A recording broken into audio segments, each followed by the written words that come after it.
right, then we will go ahead and get started. If we'd like to go ahead and advance to the next slide, that would be fabulous.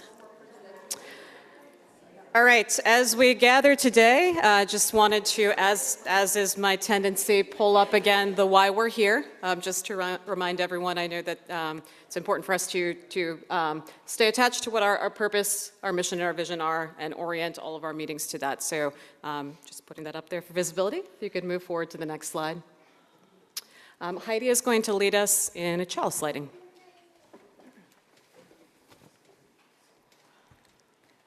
As Kay lights our chalice, we gather today in a sacred space, kindling a fire that burns here in our chalice and in our hearts. We gather to engage in a different kind of worship, one that doesn't include sermons or hymns, but is holy nonetheless. We gather to honor our covenant and engage in congregational life, doing the necessary work to ensure that this community thrives. We gather together as a people of faith, guided by love, a love that burns as bright as the flame in our chalice. We light this chalice, as we have done so many times before, for the warmth of love, the light of truth, and hope, and the energy of action.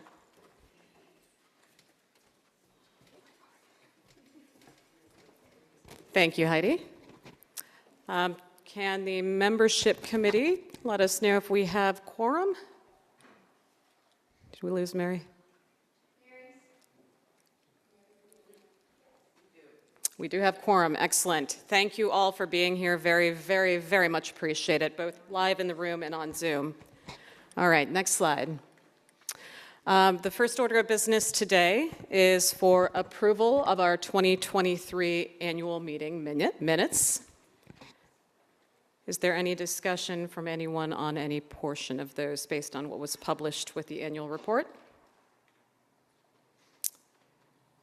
Would anybody like to make a motion to approve?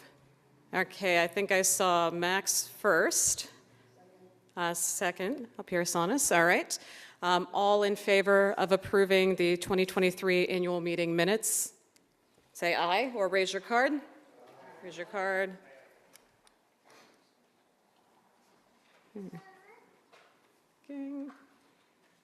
Okay, it appears that in the room we have unanimously passed those. I'm going to take a look at the Zoom link. If you are on Zoom, please make sure that you are also opening the link and voting.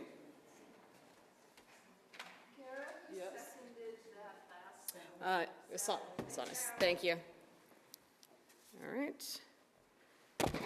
And I'm going to give just a little bit of time here for our friends on Zoom as well, as I'm monitoring here.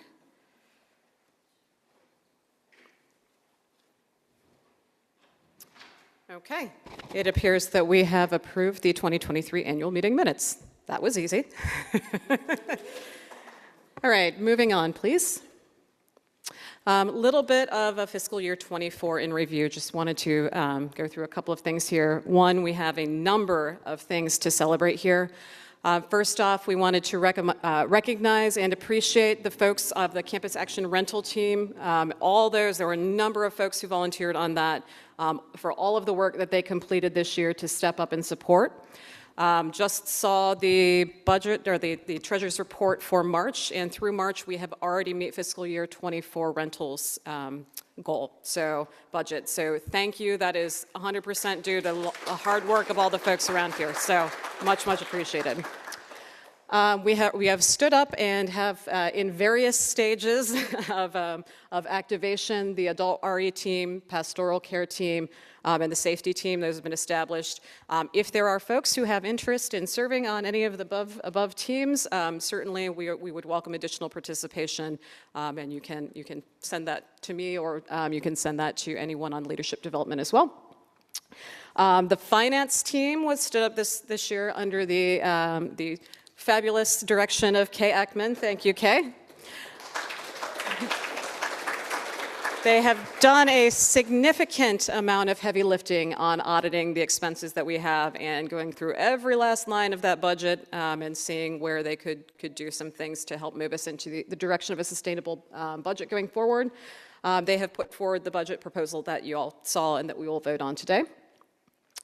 Next up, restarted the grocery card program. As we all know, that it's very important that we have multiple streams of income, not just pledges. So thank you to Ann Verweeby for her work on that.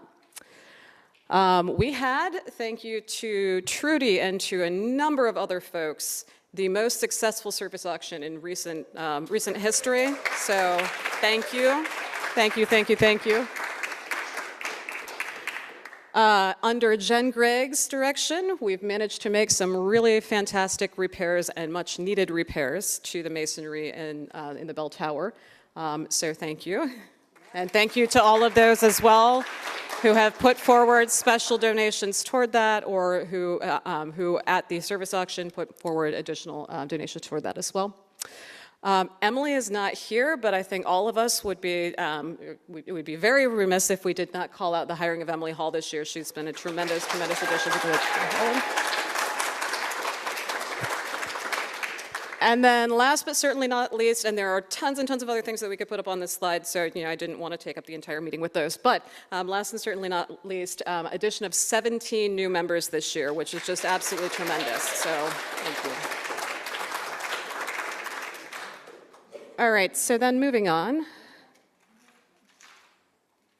We would like to take a moment, have a moment of silence in memory of several of our departed friends and congregants. So we'll go ahead and just take a minute of silence for that.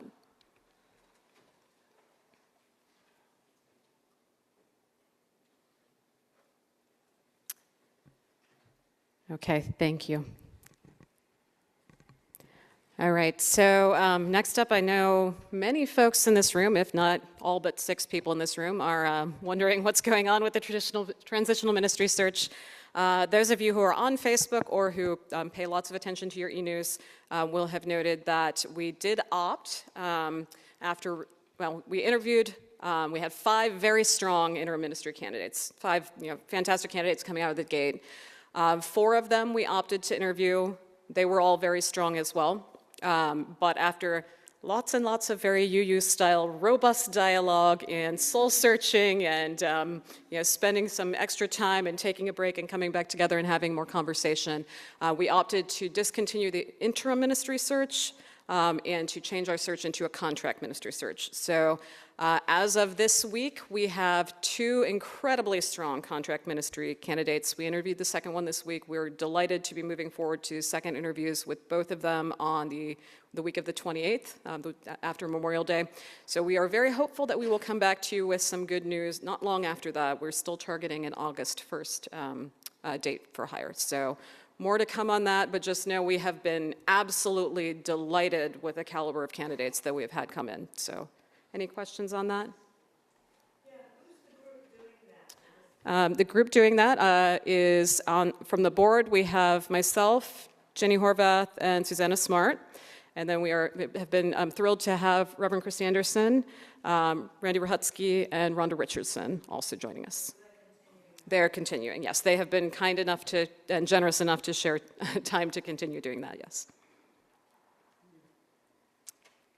Go ahead.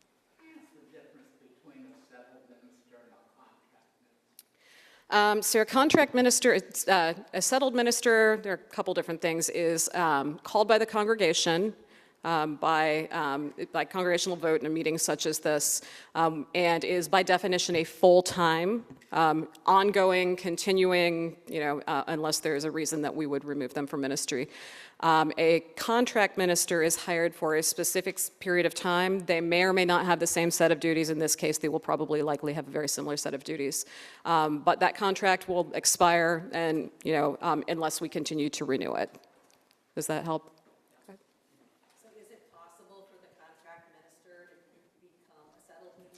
That is possible, but the settled minister would have to be called by the congregation in a meeting like this. So if we like this person, and we hope that we will, if we like this person who's a contract minister and over time we can get them to full-time, then yes, they could become a settled.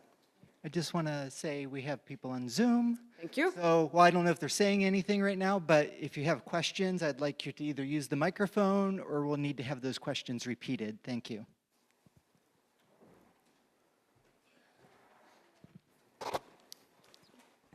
I missed that. Is it a settled minister or a contract minister that is on the docket? Right now, we are searching for a contract minister. A settled minister would be probably at least a year-long search, a much more extensive sort of thing. But ultimately, we're hopeful that this person will be a good match, this contract minister, and after some time with the congregation, we might decide that we would like to call them. That would be the hope. Any other questions on that? Okay, we'll go ahead and move on then. And this was the update, so we can just keep going. Okay, so that brings us to fiscal year 2025 already. So we'll go ahead and start with the first order of business there. And the first order of business is the fiscal year 2025 budget. Kay, if you'd like to pop up.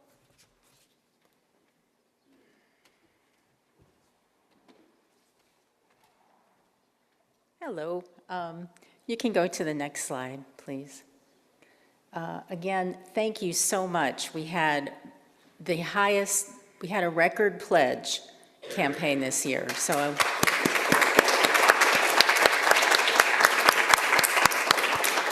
many thank you to Sandy Eaglin and Andrew Rome for their great leadership and enthusiasm. So thank you. And again, the number of new pledges, it's just, it's a great feeling to feel that we are really moving forward in this church. Next slide, please. Okay. The Finance Committee met monthly this past year and looked at all of our line item expenses. We came up with a number. Our overall goal was to look at what we had to fund, look at something, whether it was a want or a need. We came up with a number of $75,000, which we felt would attract, which we could afford, and would attract a 3/4 time minister at the UUA minimum start point.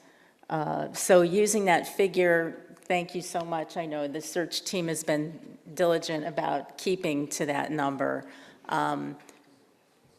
With that, there are still some unknowns. Health insurance, for example, will be an unknown, but we're moving in the right direction towards reducing the amount of money that we have to borrow from our bequest funds.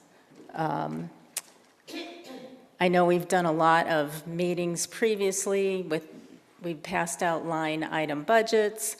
I'm hoping that everybody is pretty clear on what we're hoping our budget will do this year coming up.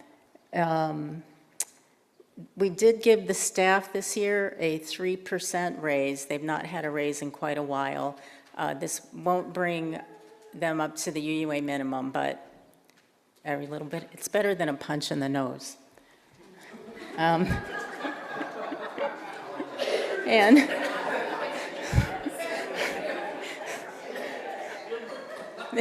sorry. We've also, we did reduce staff expenses, and we have, the next year, we will not be able to offer the highest level of health insurance. We will move down a level of health insurance for the staff. I know there were some concerns about that as well. If you do have serious concerns, I'm not going to turn this into a discussion on benefits, but I do have a list of benefits that we offer, and I also have a list of what plan we're paying now versus what we're going to be offering in the next year, at the next year's sign up. So after the meeting, if you have concerns, you're welcome to come and discuss it with me, and see what all we do offer. I think we still offer our staff a great level of benefits. So next slide, please. Okay. This budget reduces our draw, and again, the year following, hopefully in fiscal '26, we'll be able to bring it down even further. The worst thing we could do is continue borrowing and face a giant cut. That's why I'm trying to, the finance team, who I should name, Max Grubb, David Smeltzer, and Dave Watt, and Mary Beth Hannon, and the treasurer. Who is the new treasurer? Brian, thank you, Ryan Sussman, I'm sorry. We're all trying to manage this, and hopefully with our growth, we'll be able to easily next year borrow less. These figures up here show what our bequest, what's going to happen to the monies that we have from the Hobbs bequest as we draw down.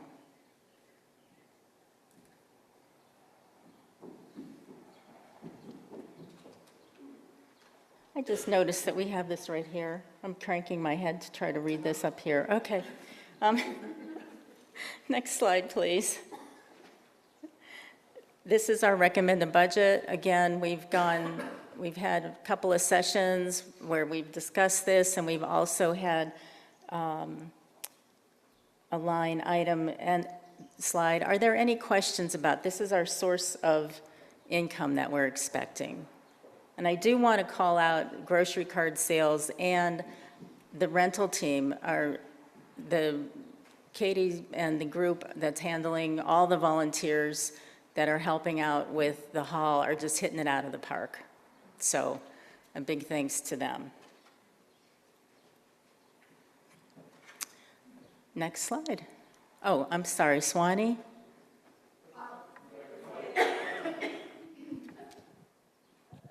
I want to say that I just heard about, somehow, well, it hasn't been going very long, the grocery cards.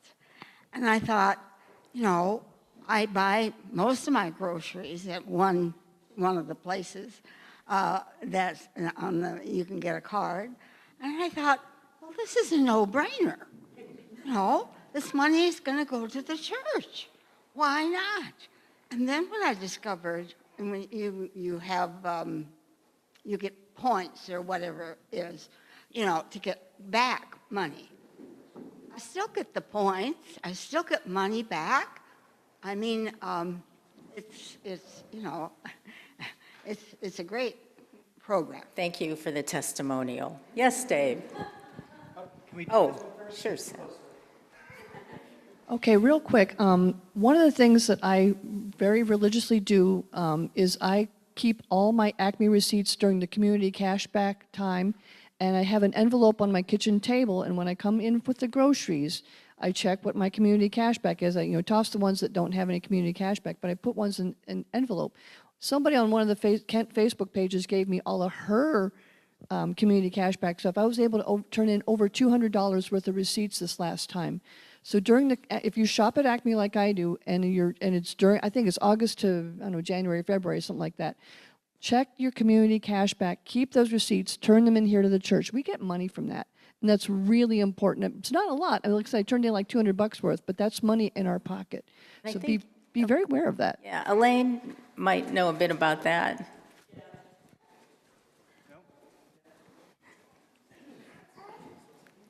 Yeah, I usually take care of that, and anyone who has them or wants to get them to me or drop them off at the church office, I'll take care of it. And I think they're also collecting them where you buy grocery cards too. So we're good. And Dave, did you want to? I just wanted to make the point that 20,000 might be a little misleading because we have the expense of we actually have to buy the gift grocery cards. So that's not profit. That's income, but it's not profit. Yes. We earn roughly 5%, between 2.5% and 5% on those grocery cards. Okay, any questions? Next slide, please. Okay, this is our proposed budget. This is in a program format. Again, I actually have a line item budget here if anybody hasn't seen one and wants to see one. We've been passing them out during this week, during this month of informational meetings. Is there any questions on this budget as it stands right now, or the proposed budget? Yes, Trudy. So looking at the raises, the staff income, we're willing to make sure that the new minister is at the minimum. How much would it take to bring our current staff up to the minimum? The minimum, like just The minimum salary alone, wages. roughly $20,000. Anybody else?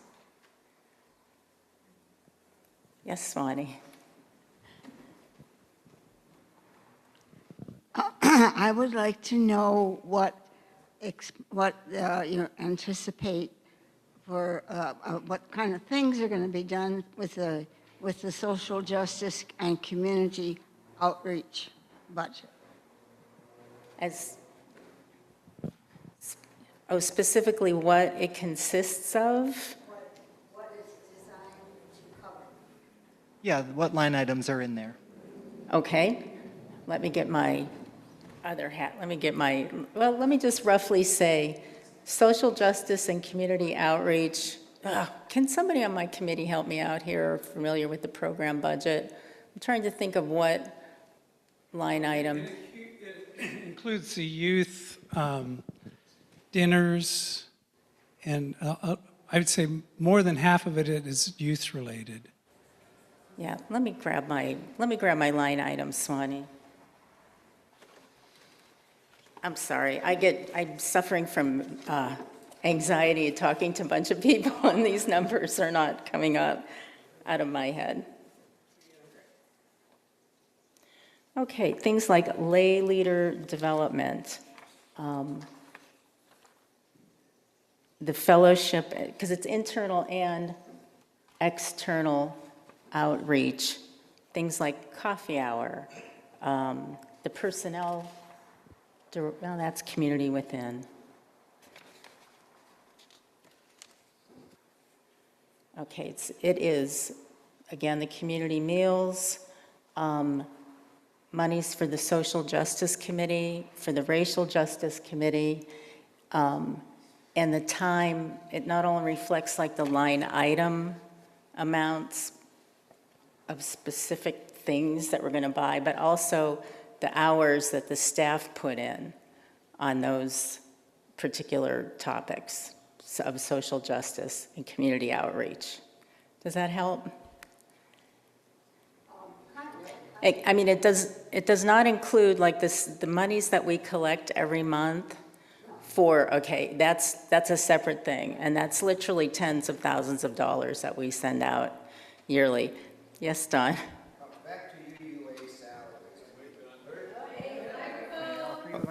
Back to UUA salaries. Are they set nationally, or are they adjusted by region? They're adjusted by region. Thank you. So a smaller, we would be in a different category than a church on the East Coast, for example. Okay, it's by size of congregation. And by size of congregation, yes. As much a comment as a question, but when you are changing the health care plan, basically effectively reducing it, and then giving a 3% raise, depending upon the person's health care situation, that might be a net loss. So people need to just be advised that no one's getting rich over this. Yes, And yes. and then you throw in cost of living, and then you're really not keeping up. So I think people need to be aware that everyone is really sacrificing in order for this to move forward. Yes. I will also say that the plan that we're moving to is probably comparable to what most of you get. So the plan that we're on right now is extremely generous, to be honest with you. So we're kind of moving in line. Well, that's what- fine, but yeah. I mean, there's all sorts of, you pay taxes on income, you don't pay taxes Right. on healthcare. I mean, it's so, there's a lot of implications of changing Yeah. that. And so I want people to realize that that's really, to some degree, a swap out, not really a net gain. And I would be happy to show you the numbers too. Right. Any other comments? Okay, thank you, everyone. We worked really hard to help make this a transparent process. So I think that this shows that everybody's pretty familiar with it, and it's been an honor. Okay.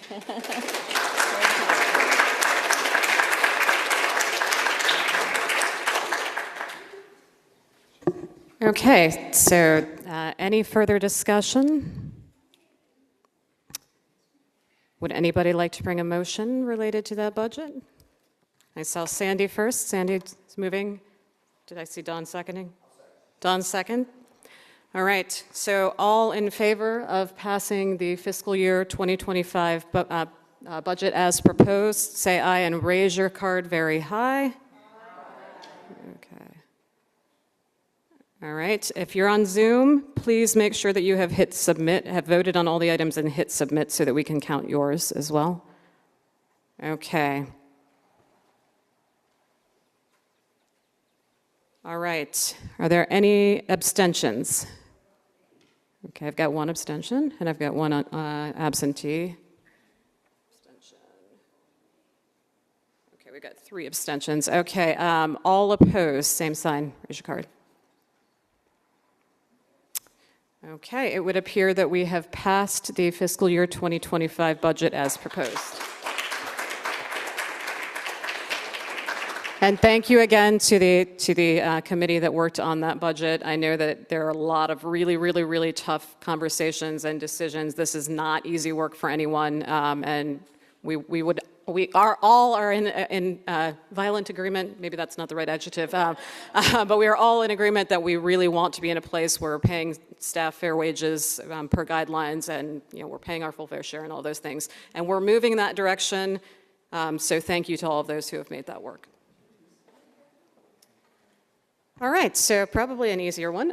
Fiscal year 2025 slate of candidates, and Kathy is not here, but thanks to the leadership development team for spending lots and lots of time on this, and also identifying that we have lots of very active congregants who are not members. So they're probably not in the room here, but if you know of any congregant who's not a member and would like to encourage them, if you go ahead into the next slide.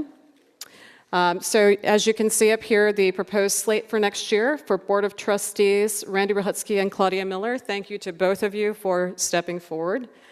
Financial Secretary, Sonis Parsons, Lois Weir filling in for 2 years of Ryan Sussman's 3-year term, since he will be moving over to take over the treasurer role. Endowment Committee, David Smeltzer. Leadership Development, Don Gregg. Thank you, Don. And Ministry Executive Team Member at Large, Kathy, continuing for another year. All right, can you go forward one slide? I want to make sure that this is just a visual to the continuing terms, so you can see who else is still in the roles, the elected roles through next year. All right, having viewed the slate for next year, can I get a motion to, all right, I see Max Grubb making a motion to approve those, and up here we've got Sally seconding. So all in favor of approving the slate as laid out, say aye, raise your card. Hit submit on Zoom if you haven't. All right. Okay. Any abstentions? And any opposed, say nay. And raise your card. All right, we have passed the slate for next year. Thank you very much.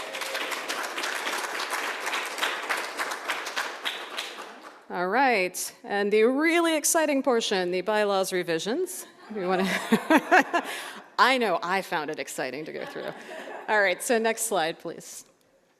So this is a summary. After we kind of review the summary, we can flip through each of these. Hopefully, you have all read the great detail in the annual report, because I know everybody's favorite thing is governance and things like that. So anyway, essentially the three changes that we are working on this year, or that we are proposing this year, are editing some sections that refer to a personnel coordinator. That's a lot of, that body of work is a lot of work for one person to do. So we have, in consultation with the Leadership Development Committee, the recommendation is to expand to a personnel committee so that more than one person can work on that significant body of work. And it is a significant body of work because we have our personnel handbook has not been updated in years and years and years and years. So the folks who are working on this committee will be doing us a lot of great service in evaluating that. The second item up here is clarifying the number of trustees elected annually. This is just a verbiage thing. There were some places where we were still referring to a nine-member body by implication, even though we had gone to a 7-member board a few years ago. And then lastly, just again, this is clarifying language, clarifying that limitations on terms of service are, within consecutive years, not that, folks can't serve on the board, for example, 3 times and then come back, take a break and come back and serve a 4th term like Randy. So that's just some verbiage clarifying. All right, can we go to the next slide? We can just kind of flip through these. These are the specific changes to the verbiage. All right.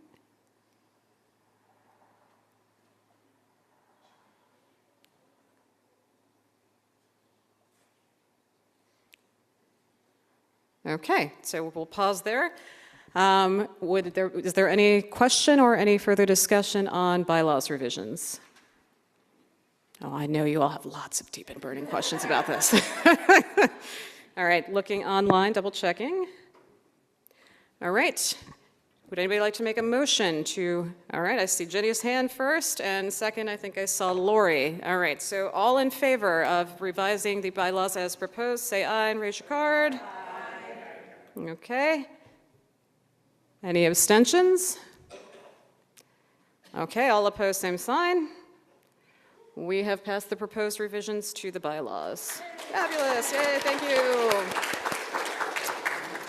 All right, so again, then looking forward, just if you could go to the next slide, this is going to be my bit of an advertisement, PSA, request, whatever you would like to call it. General Assembly is online this year, fully online this year. We have 2 folks who have expressed interest in serving as our delegates. We are allowed 2 more, so Heather Pritchard and Vivian Sandlin have volunteered. Thank you very much. We appreciate it. I'm a little concerned about the money here because it's past May 15th. I volunteered a while ago, but I didn't hear back whether I was approved. Yep. So it's going to cost more money now. So there's no cost for being a delegate. It's for the broader, all the other additional seminars and things like that. We do have funds for that. That's why I wanted to get folks approved as soon as possible. Right. Well, going to the other stuff is really valuable, but I guess it's just going to cost a lot of money because it's going to be more than $400 now. Slightly. We waited till after May 15th. Oh, well. Yep. And again, if anybody else is interested, please, please, please let me know. There are funds available via leadership development, already budgeted. Okay, next slide. All right, so we wanted to say thank you to our staff who are not here, I don't see, well, Julie's here, and our outgoing leaders. So if you could flip to the next slide.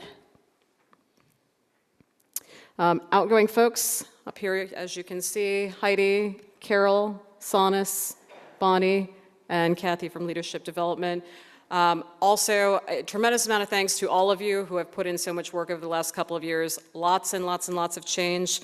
Also, I know staff, except for Julie, are not here, but they have had a roller coaster of a year this year as well. And I know it's not always easy to hear people sitting and talking about your livelihood, right? So really, really appreciate all the hard work that they have put in and their sensitivity there as well. So can I get a round of applause for our fine folks?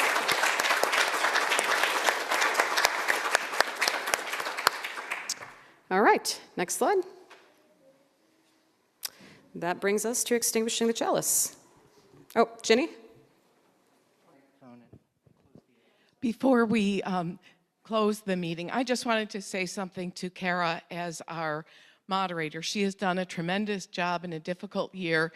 I can say as a board member, she keeps us on task and she's interested not only in bylaws, but in being fair to people. And I just wanted to recognize her as the moderator of our board. Thank you. And her family. Her family has sacrificed a lot for her to be so devoted.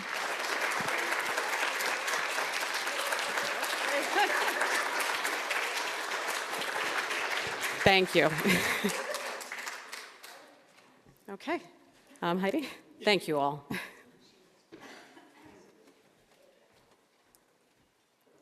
That is certainly well-deserved. All right, would you like to put the chalice out before it burns the church down? This is called Sharing Our Blessings by Adam Slate. We end our gathering with gratitude for camaraderie, shared wisdom, goodwill, and support that we extend to each other within this community.